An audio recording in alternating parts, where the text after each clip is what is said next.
अस्सलाम वालेकुम। वालेकुम सलाम। कदी प्यार होया जिंदगी च? नहीं अल्हम्दुलिल्लाह शादीशुदा हूँ। अच्छा बेगम से बेगम किया हुआ है। लव मैरिज है अरेंज? नहीं अरेंज मैरिज हुई। अरेंज मैरिज बेस्ट ਹੁੰਦੀ ਹੈ ਕਿ love marriage? Good question. Arrange marriage अल्हम्दुलिल्लाह अरेंज मैरिज। ਮੇਰੀ ਮੈਨੂੰ ਲੱਗਦਾ ਕਿਸਮਤ ਵਿੱਚ ਲਵ ਨਹੀਂ ਸੀ ਨਾ। नहीं लव करने ਦਾ फायदा की ਨਹੀਂ है? ਲਵ ਮੈਰਿਜ ਨਹੀਂ ਸੀ। नहीं फायदा कोई नहीं लव मैरिज करने ਦਾ। ਕਿਉਂ? लभनी तो है कोई नहीं। ਗੁੱਡ ਕੌਨਫੀਡੈਂਸ ਕਿ ਵਾਕਈ ਨਹੀਂ ਸੀ ਲੱਭਣੀ। लभनी तो है कोई नहीं। ਇਹ ਬੰਦਾ ਕੰਮ ਇਹੋ ਜਿਹਾ ਕਰ ਲੈਂਦਾ ਕਿ ਲੱਭ ਜਾਵੇ। नहीं बंदा काम ही ਇਹੋ ਜਿਹਾ ਨਾ ਕਰੇ ਜੋ ਲੱਭੇ। ਅੱਛਾ ਮੈਨੂੰ ਇਹ ਦੱਸੋ ਕਿ ਤੁਹਾਡੇ ਦੋਸਤ ਯਾਰ ਹੈਗੇ ਨੇ ਇੱਕ ਪਾਸੇ ਤੇ ਇੱਕ ਪਾਸੇ ਤੁਹਾਡੀ ਮੁਹੱਬਤ ਹੋਵੇ, अरे कहना क्या चाहते ਦੋਵਾਂ ਚੋਂ ਕਿਹਨੂੰ ਸਿਲੈਕਟ ਕਰੋ? माए दोस्त क्या बात है सर। नाजरीन ऐस तो कह रहे क्योंकि इनकी कोई मोहब्बत है ही नहीं है। मोहब्बत है नहीं तो दोस्त होने मतलब चाहिए। बेगम नाल भी मोहब्बत नहीं। नहीं बेगम अपनी जगह पे है ना उसके साथ। बेगम भी तो मोहब्बत ही होती है। उसके ओदे नाल दी मोहब्बत है ना। ਤੁਹਾਨੂੰ ਆਪਣੀ ਬੇਗਮ ਦੀ ਸਭ ਤੋਂ ਭੈੜੀ ਆਦਤ ਕਿਹੜੀ ਲੱਗਦੀ? मजा आएगा ना भिड़ो। ਜਿਹੜੀ ਤੁਸੀਂ ਚਾਹੁੰਦੇ ਹੋ ਕਿ ਸਭ ਤੋਂ ਇਰੀਟੇਟ ਹੈਗੀ ਉਹ ਬਦਲ ਜਾਵੇ। ਹੁਣ ਤੂੰ ਪੋਲ ਖਲਵਾ ਰਹੀ। ਤੁਸੀਂ ਅੱਜ ਪੋਲ ਖੋਲ ਦਿਓ। नहीं अल्लाह का शुक्र है कोई ऐसी ਅੱਛਾ ਇਹ ਝੂਠ ਮਾਰਦਾ ਪਿਆ ਬੇਗਮ ਕੋਲੋਂ ਡਰਦੇ ਆ। नहीं बेगम तो कहा तो डरता है। ਬੇਗਮ ਨੇ ਕਮਰੇ ਚੋਂ ਕੱਢਿਆ ਹੋਵੇ क्यों? ਲੜਾਈ ਕਰਕੇ, नहीं ਇਹੋ ਜਿਹਾ ਕੰਮ नहीं है। ਤੁਹਾਨੂੰ ਕਮਰੇ 'ਚ ਵੜੇ ਨਹੀਂ ਨਾ ਦਿੱਤਾ, ਠੁੱਡੇ ਮਾਰੇ ਹੁਣ, ऐसी मोहब्बत नहीं होती। ਜੁੱਤੀਆਂ ਪਾਈ। कुछ भी। ਇਹੋ ਜਿਹੀ मोहब्बत नहीं होती फिर।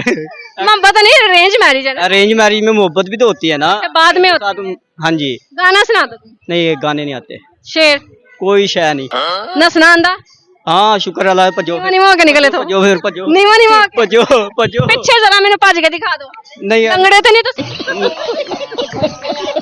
अच्छा मैंने दसो कि भाई ते दोस्त विच की फर्क? You are a good question. भाई और दोस्त में पंजाबी भाई और दोस्त से कोई फर्क नहीं होता। तू समझा। दोनों ਇੱਕੋ जैसे ने।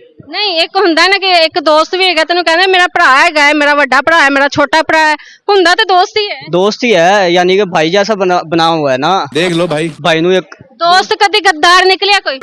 नहीं दोस्त गुरदार नहीं हो सकते। क्या बात ये बात है। ਤੁਹਾਡੀ ਲਾਈਫ ਵਿੱਚ ਕਦੀ ਕੋਈ ਨਿਕਲਿਆ? नहीं शुक्र अल्लाह का अभी तक ऐसे दोस्त के साथ दोस्ती ही नहीं की ये बात है। जो गरदार हो। डेंटल दी डेंटल डेंटिस्ट डेंटिस्ट डॉक्टर हो?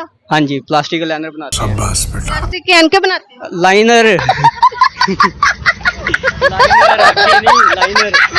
नहीं कि शायद प्लास्टिक के एनका बनाते ने डेंटिस्ट कह रहे हैं, डेंटिस्ट जो अखा बनाता है। मैं भी इसी वजह से हैरान हो गया। आप देख लो भाई। आंखों पे और दांतों का फर्क ही नहीं है। पता कि मेनू ऐनक लगन वाली, कुछ भी। सही मैं ऐनक चेक करवानी, मेनू इस तो ऐनक दा याद आ गया। सही। अच्छा कदी इस तरह है किसी पेशेंट नु गलत लाता होवे? नहीं ऐसे नहीं होता। क्यों? क्यों? शाबाश विच हाँ जी सब ओके होता है काम। सही हो गया। और की शौक है ਤੁਹਾਡੇ? शौक तो बहुत है। अच्छा। ਕਾਦੇ? पतंगबाजी का है।